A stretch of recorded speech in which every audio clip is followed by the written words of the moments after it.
mais j'ai finalement laissé tomber un peu tout ce qui est exploitation, extraction, gaz à effet de serre et changement climatique pour me consacrer plutôt au mode de transport des hydrocarbures.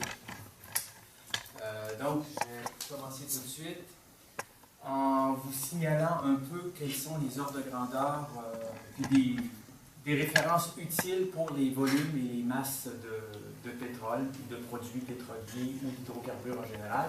Donc, si on regarde un baril de pétrole, ça équivaut environ à 160 litres et ça pèse environ 136 kg, puisqu'en général, le pétrole est un peu plus léger que l'eau. Un wagon-citerne, un DOT 111, contient 110 000 litres, donc à peu près 700 barils. Un convoi de 100 wagons, évidemment, va contenir 100 fois plus, donc 70 000 barils. Et si on compare avec un oléoduc, un seul lot va contenir 200 000 barils. Et dans un réservoir de stockage de 75 mètres de diamètre, c'est sûr qu'il y en a encore des plus grands, il y en a des plus petits, mais c'est des dimensions standards, ça contient 500 000 barils. Donc, plusieurs fois un convoi ferroviaire, et un pétrolier, c'est l'équivalent d'environ un réservoir, parfois plus. Les super pétroliers peuvent contenir jusqu'à 4 millions de barils. Ah, excuse-moi, un lot d'oléoduc, tu veux dire quoi par là? Un lot, c'est une disons qu'eux fonctionnent un peu, c'est comme des pages, c'est l'unité utilisée par les pépinières. C'est un lot. Donc, ils ont 3 lots de pétrole de telle compagnie, puis 2 lots de pétrole d'une autre compagnie qui a été extraite à un autre endroit. Donc, ma présentation, comme je vous ai indiqué tout à l'heure, je vais parler aussi un peu de la composition des pétroles et des produits, mais je vais quand même, vous allez voir, c'est un peu long, fait que je vais peut-être passer les diapositives. Fait que, inquiétez-vous pas, il y aura toujours moyen de vous référer à la présentation par après, au document original. Mais moi, je vais devoir pédaler un peu. Là. Je me sens un peu comme un cheval à l'hippodrome, avant d'entrer en course. Donc, on commence. Quelques faits essentiels. Premièrement, ici, on voit la courbe de la population humaine depuis 3000 ans. Et l'échelle ici est indiquée en milliards. On peut voir que depuis 1800, 1900, ça augmente de manière exponentielle, la population humaine. Donc, en juin 2015, la Terre portait 7 milliards 300 millions d'habitants environ. Ça serait pas si grave que ça, n'eût été d'un autre phénomène, c'est que chaque habitant en moyenne sur la planète consomme de plus en plus d'énergie.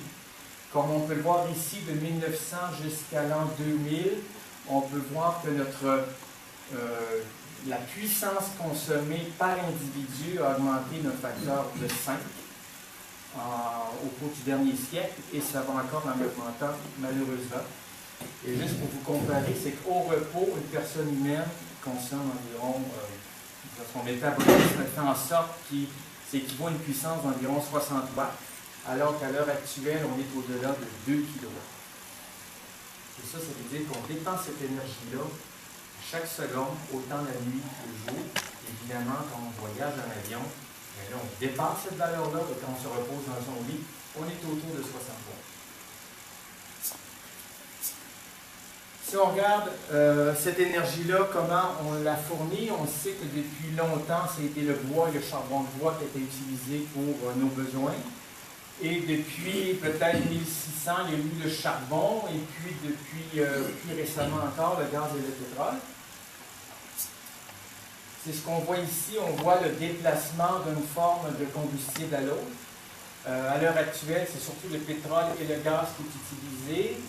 L'énergie nucléaire, c'est quand même un pourcentage qu'on peut voir sur le graphique, mais qui n'est pas très important encore.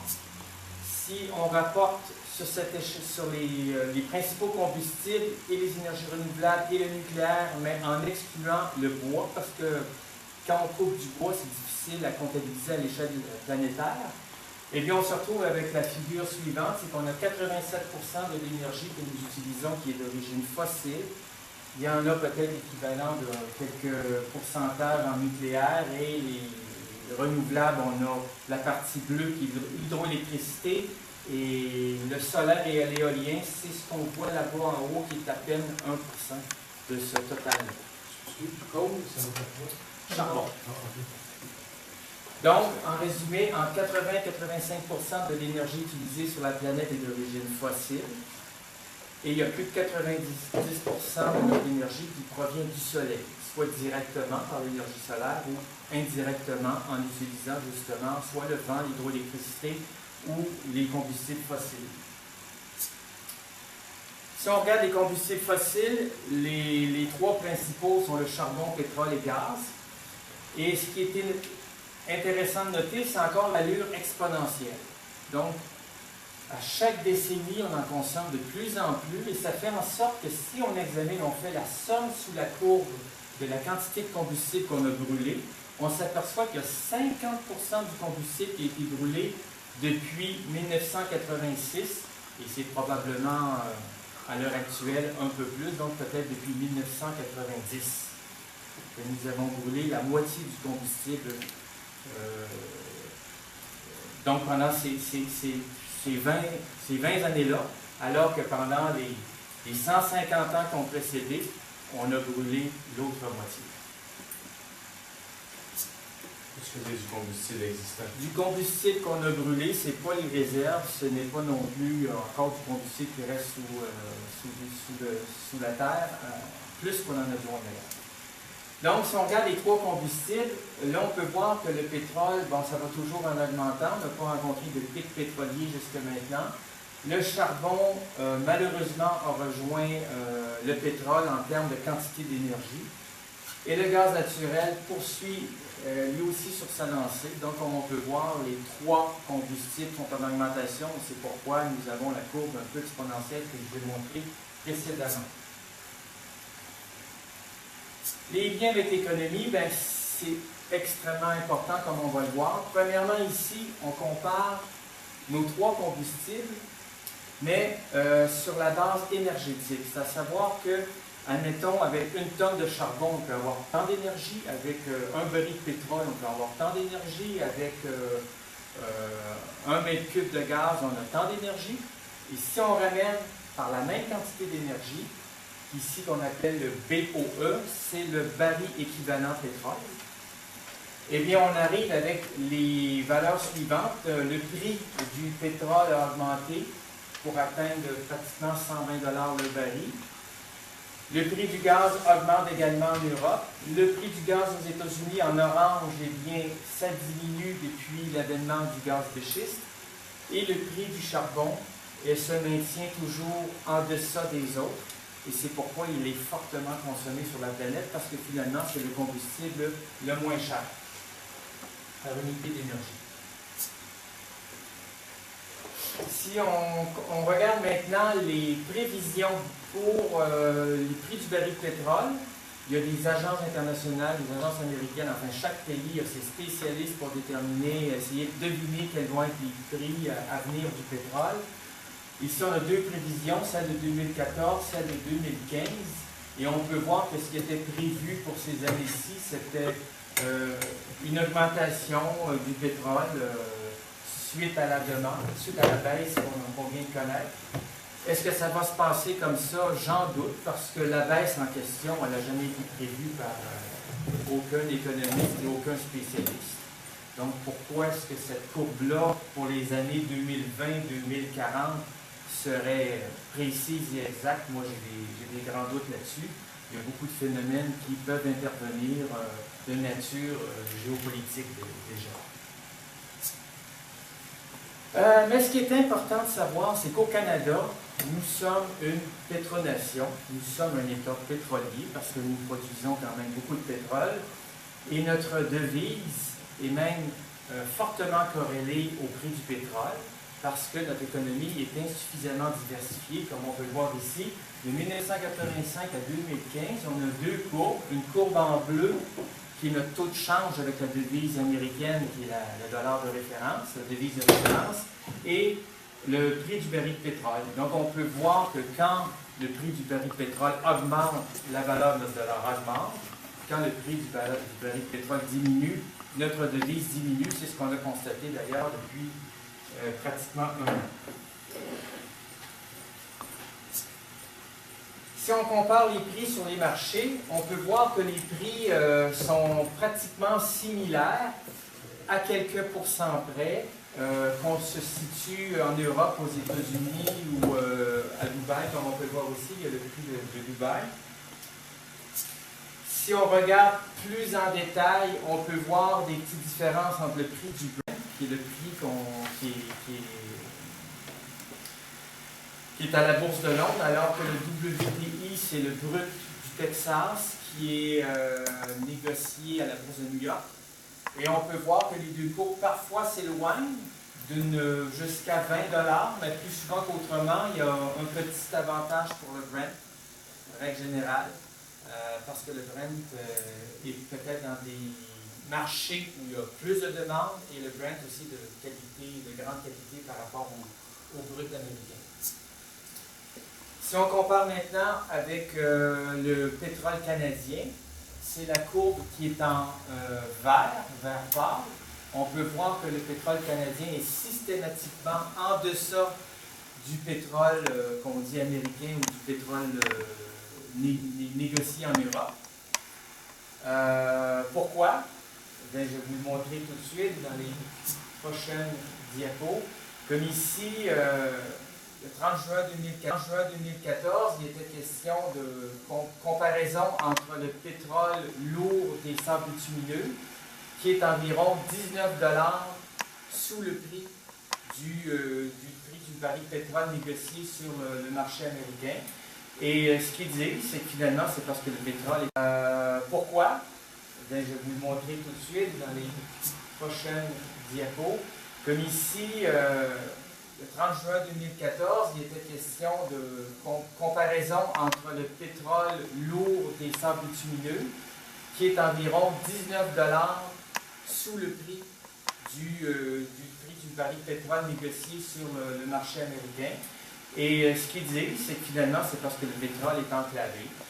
Et c'est la Chambre canadienne du commerce qui affirme que finalement, ça grève l'économie. Et ça, ce sont des arguments pour justement favoriser la venue de TPM. Mais il faut regarder ça plus attentivement. Ici, on a une analyse de la banque Toronto Dominion qui compare les prix des différents pétroles sur les marchés. Et on peut voir que le pétrole lourd est 17 $ sous le pétrole de Brent. Le pétrole synthétique est environ 2 $ plus élevé et le pétrole léger du Ouest du Canada est environ 2 $ plus... il y a une différence de moins 2 $ entre les deux. Donc, ce que ça indique, c'est que ce n'est pas vraiment l'endroit où est produit le pétrole qui amène des grandes différences sur les marchés, mais plutôt la qualité du pétrole. Et c'est normal, on ne peut pas comparer un pétrole lourd avec un pétrole léger, parce que pour le raffinage, pour les raffineurs, ça coûte beaucoup plus cher de raffiner un pétrole qui est lourd par rapport à un pétrole léger ou un pétrole synthétique, en fait, qui est un pétrole qui a été raffiné là-bas en Alberta et conduit par TPM jusqu'aux États-Unis et dans les différentes raffineries. Quand il est synthétique, ça veut dire qu'il est prêt à être consommé des autos? Non, il n'est pas prêt, mais disons qu'il est déjà, il n'y a pratiquement pas besoin de le diluer. On peut même l'utiliser comme diluant, comme on va le voir plus loin. C'est du pétrole, le Syncrude, c'est la recette Suncor qui a été développée dans l'Ouest à Fort McMurray.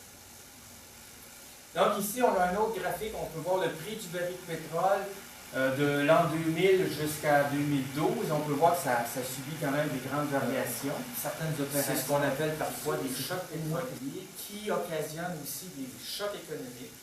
Et souvent, on parle de crise économique, mais quand on regarde finement les choses, on s'aperçoit que c'était à la base une crise du pétrole. Parce que le pétrole, comme je vous l'ai indiqué tout à l'heure, c'est quasiment 85% de notre énergie.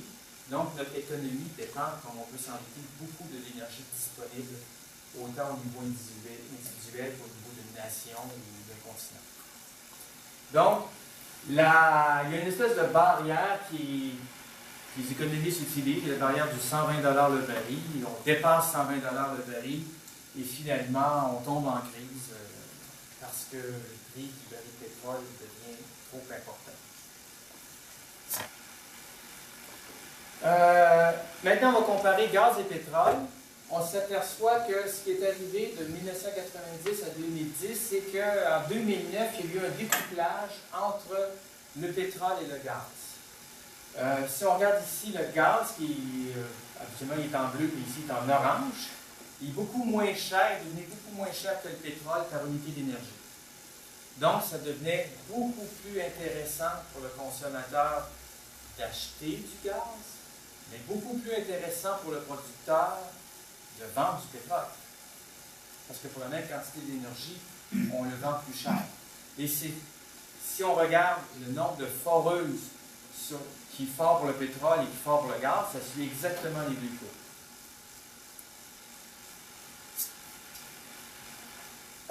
Est arrivé depuis 2014, par contre, un phénomène où on peut voir le découplage ici entre le pétrole et le gaz. Le gaz s'est maintenu à des niveaux relativement bas par rapport à 2008, à cause, comme je vous ai mentionné tout à l'heure, du gaz de schiste. Mais le pétrole, il y a eu une chute rapide depuis juin 2014. Et comme on peut voir, par unité d'énergie, le prix du pétrole et le prix du gaz tend à se rejoindre. Ce qui veut dire que plus ça va aller, plus on va retrouver des foreuses pour forer du gaz, ou un nombre équivalent à quelque chose près de foreuses pour le gaz et pour le pétrole.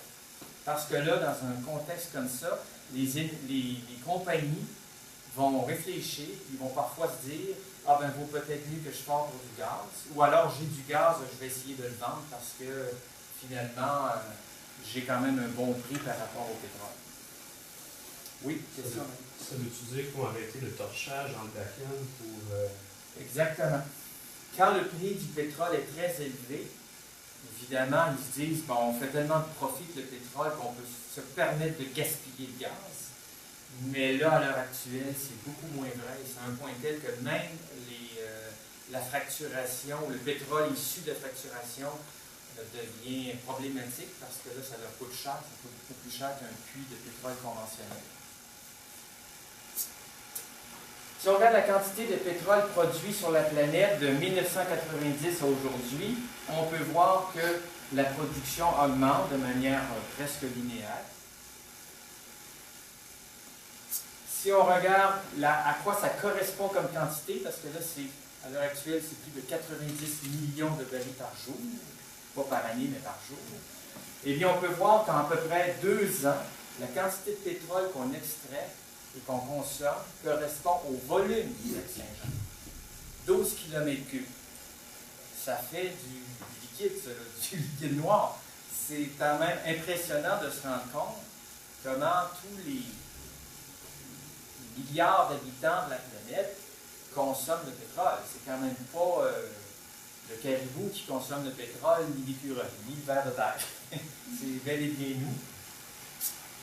Si on regarde la production de pétrole aux États-Unis, on avait un pic dans les années 70 et ensuite ça a redescendu jusqu'à 2006 environ, 2005-2006, et ça a remonté en flèche. Et à l'heure actuelle, les États-Unis sont devenus le premier producteur mondial de pétrole. Pour l'année 2014, c'était 14 millions de barils de pétrole par jour. Donc on peut voir que c'est plus de 15% de la production mondiale qui est américaine à l'heure actuelle, les États-Unis. Si on compare avec le Canada, pour la période de 1984 à peut-être 1980 à 2014, c'est une augmentation plutôt continue due à l'essor des sables bitumineux. Auparavant, on avait du pétrole dit conventionnel, peut-être un peu plus, et là, on avait atteint un creux autour entre 80 et 85, et là, ça augmente. Et ça augmente quand même assez rapidement, comme on peut le voir. Là aussi, il y a les sables bitumineux, il y a énormément de projets, il y a des phases qui sont maintenant en exploitation et ça paraît. Et là, ce qu'on va voir dans les prochaines sections, c'est est-ce qu'ils peuvent continuer à produire autant? Comment ils vont faire pour vendre leur pétrole parce qu'il est vraiment coincé en Alberta. Au Québec, si on regarde notre consommation d'énergie, 39% ça provient du pétrole, 13% du gaz naturel et 1% du charbon, ce qui fait en sorte qu'à peu près la moitié de notre énergie est d'origine fossile et l'autre moitié serait d'une énergie qu'on peut appeler renouvelable ou plus propre. Ça, ce sont les données de 2010. C'est sûr que ça change d'une année à l'autre, ou surtout d'une décennie à l'autre, ça peut changer beaucoup. Si on regarde en 2012, par rapport à 1985, on peut voir, en tout cas en ce qui concerne le pétrole, que notre approvisionnement a complètement changé. En 1985, la moitié de notre pétrole venait de l'Ouest canadien. Il y avait la mer du Nord, évidemment le restant de l'Amérique, le Moyen-Orient. En 2011, c'était l'Algérie, le Canada seulement 8%, c'était principalement Terre-Neuve. La mer du Nord, ça s'équivalait. Et là, il y avait le Kazakhstan, par exemple, que souvent on prend en référence, on dit on prend beaucoup de pétrole au Kazakhstan, mais ça c'était pour l'année 2011. Pour les années qui ont suivi, ça a changé. Ça a changé drastiquement. Si on regarde à l'heure actuelle, ça c'est encore... ça ici, c'était pour l'année 2012, je crois. Il faudrait que je vérifie les notes. Oui, parce que je pense que ça correspond à 40,8% pour l'Algérie. Donc, c'était pour 2012. Kazakhstan, Brésil, Côte d'Ivoire, Turquie, 32%. Le Mexique, 6,4%. Nigeria, Angola. Ce que j'ai mis en rouge, ce sont les pétroles qui ont une forte empreinte carbone. Ce sont des pétroles qu'on dit moins intéressants sur le plan environnemental, puisqu'ils sont lourds, difficiles à raffiner, etc. Donc, c'est quand même un faible pourcentage de ce que nous consommons qui est à forte empreinte carbone en 2012.